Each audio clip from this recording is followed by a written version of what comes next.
black men without blaming black women. What is the reason for you exclusively dating now? The main reason I'm doing this duet is because I saw a take that was ridiculously stupid where somebody says people who choose to date outside their race can't handle a loud, strong black woman, which is the dumbest thing I have ever heard. My mother is an immigrant. She's from Africa. She made it out of the poverty of Africa, which is way worse than the poverty in America, all the way to the US, had 5 kids, and managed to raise all of them by herself. That same woman is working on a doctorate degree while raising 4 kids right now.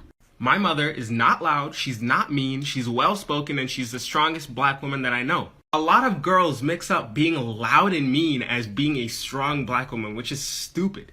Strength is shown through your resolve, will, and accomplishments. I am looking for a woman like that. It doesn't really matter her skin color to me. When I find a woman like that, I will happily marry and spend the rest of my life with them. It doesn't matter the skin color. How are the wigs in movies and TV shows so bad, yet I see black IG baddies and TikTok girls with invisible laces on my feed every day? Mr. Lautner, this is what a 26-inch indigenous wavy is supposed to look like. Welcome to your tape, baby. This is a B.O.B. These are beach puddles pretending to be waves. Not even Moses could part that. Even cosplayers with 1/10 of the budget are outdoing y'all. 13 Reasons Why is actually a repeat offender because why are these two sharing a wig? Why do they have joint custody of this toupee?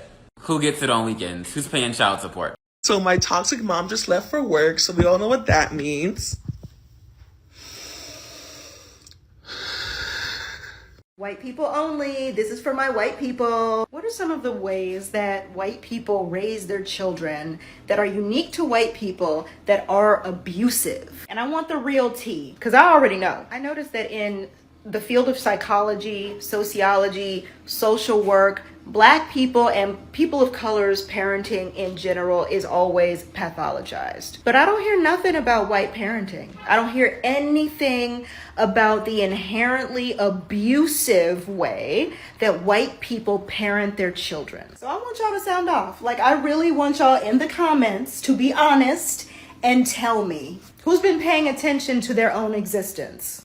White people must have had to work literal magic to convince people that their hair should be the beauty standard. Because when you look at the material, white people have 4 hairstyles.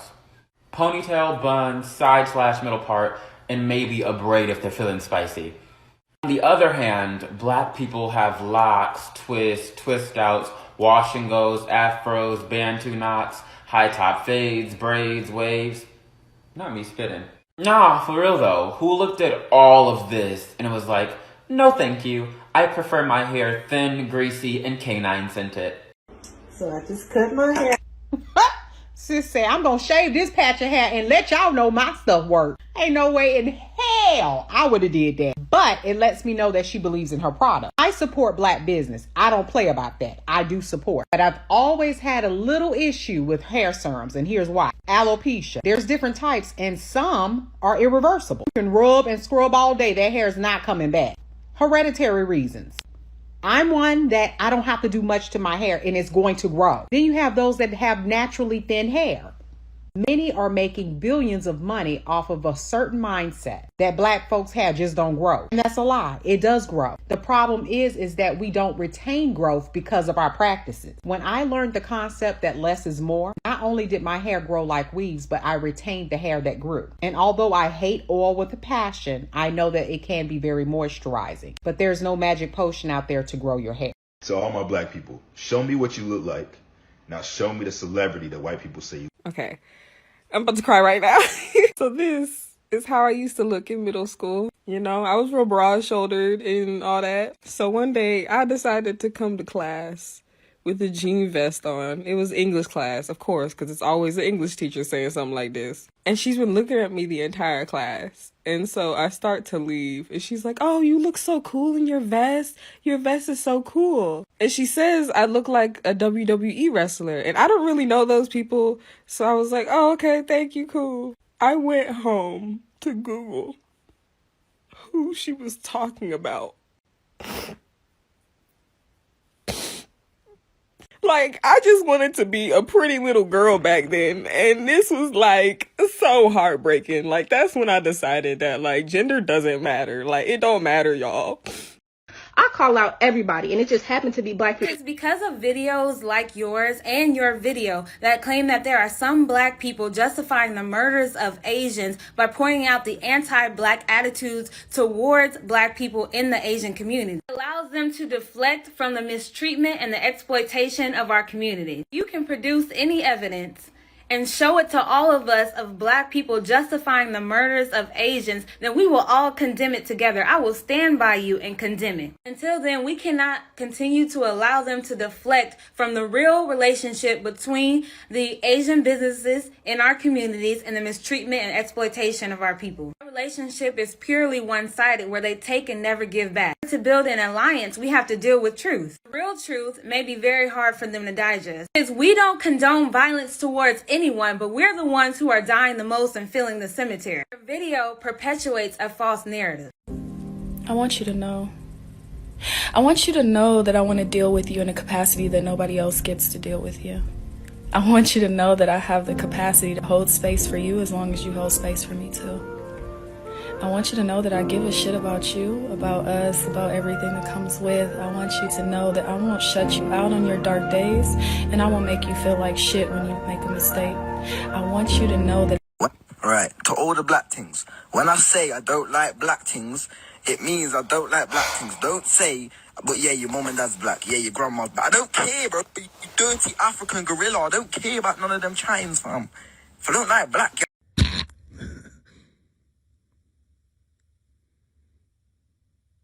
I don't find you funny. I just love it when black woman, and then black woman, because black woman, like, who convinced us that black woman wasn't the blueprint? Like, because just black woman. One black Americans say it's racist for white people to talk in the Jamaican dialect. I'm inside and I see the stupidness right here, so let me just say my two-piece and done. First of all, to any black Americans who think like this, need to stay out of Caribbean business, yeah? Just take your ass out of the business. You know how many different people live in Jamaica? Do you know how many people live in Jamaica that are all different ethnicities and all speak the same way that we do, which is with patois, with a Jamaican dialect? Do you understand that? There are white people, Asian people, black people. There's so many different people because of the motto that we say. Stop saying things is racist if you don't know the things them. You understand what I'm saying? If you don't understand the things them, then don't put your 2 cents in here, so if you don't understand the English, okay? Don't come up in here and say something that you don't understand. Saying things is racist. Literally the motto of Jamaica is out of many, one people. Meaning there's so many different multicultural backgrounds. So stop calling everything racist if you don't know nothing. Put a finger down annoying things that black people go through edition. Let's see. Put a finger down if you've been asked, is that your real hair? Put a finger down if your non-black friends have tried to use the N-word around you. Put a finger down if people assume that you know or are related to other random black people. Put a finger down if a non-black person has said something along the lines of, I'm almost your color in the summer. Put a finger down if people have been surprised that you speak so well. Put a finger down if someone's asked if they can touch your hair. Put a finger down if you've been followed in a store for no freaking reason. Put a finger down if someone said something like, I don't see color to you. Put a finger down if you've been told you don't act black. And put a finger... What is your favorite thing about being black? The black nod. Yep, the black nod when I'm traveling and I'm in a place where it's just like a sea of whiteness, right? And then there is that black person. They see you, you see them, your eyes connect. In your head you go, my black sees and recognizes your black. And in their head they go, and my black sees and recognizes your black. And you keep maintaining that eye contact. And then you go, ah! That's it. It just does it for me. No one else does it. It's just us. It's our thing. We know it. They know it. And they know they can't do it. They can't be like looking at us and doing this. It's just us. So that's my favorite thing. Just that black nod that we all do. So. Black people, do y'all feel like you're not allowed to be a whole human in interracial public spaces like work, school? Like, you're not allowed to have the full range of human emotions like everybody else is. Even if someone does something to you that warrants an angry response, You're not allowed to have that angry response, even if that's the appropriate response. Because when you're angry, you're this big, black, menacing, terrifying beast. But when Madison gets pissy in a meeting because Trader Joe's didn't have her kombucha, she's just having a bad day. Like, we get that, right? Or when you're feeling sad and having a bad day, you still feel like you have to turn on because being quiet at work makes you hard to work with. When Ashley's sad and quiet because her Cabo trip got canceled, it's, oh, we get it. We're not met with empathy when we show the full range of human emotions because that's something that's reserved for humans, which we're not seen as. Not human, just black. No, y'all ain't ready. I know y'all ain't ready. Watch this. You see this? Water, baby. Water. Watch. Watch. Let's go. Let's go. Let's go. Right there, baby. Right there, baby. Right there, baby. Hey, y'all. What y'all over here talking about? Because y'all always loud as hell early in the morning. Like, oh, bitch, did you do that homework for Miss Johnson? Let me see your homework paper when we get in class because that shit was hard as hell. I took one look at that paper and put it right back in my book bag. TT! TT! Come here. Bitch, come here. Oh my gosh, she get on my nerves, always chasing after LeBron ass. Like, girl, he's not gonna get signed. He only got 10 followers on SoundCloud. Jamal! So you don't see me standing right here? So you don't see me standing right here? Give me my hug, dang. You know your book's still in my locker, right? Where my hug at? Boy, I don't know you like that. You can give me a high five, though. Give me a high five.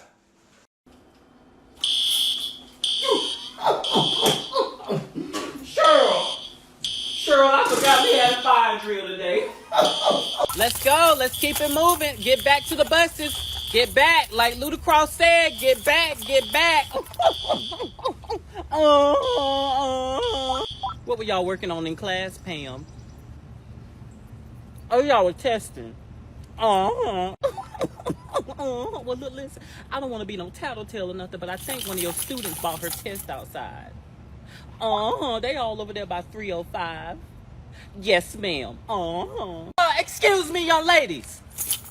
This ain't no Ponderosa. This is a fire drill. So I need y'all to treat it as such and lower your voices. Thank you. All right, let's go.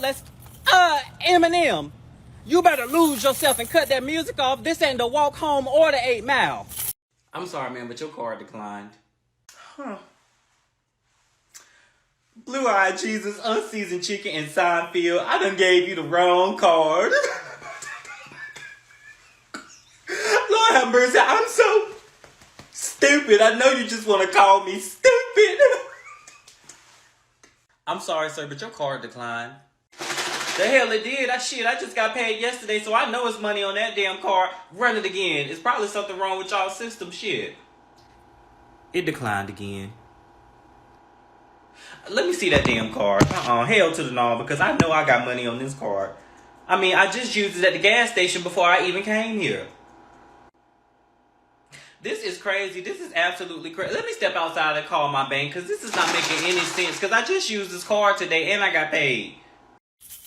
Scoot your leg out the aisle for me, baby, please. Thank you, thank you. Ann, how many people did you say was supposed to be on this bus? Because I'm only counting 24. Oh, including me and you. Can someone make sure Pam is on channel 3, please? Make sure Pam is on channel 3. Thank you.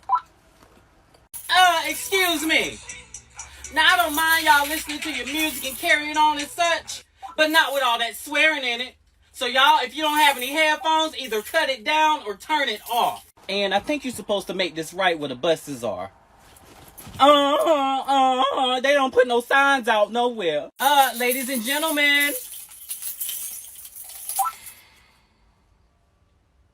Now, when we get off this bus, I need y'all to represent Quarterbrick High like the respectable young adults we prepared y'all to be, all right?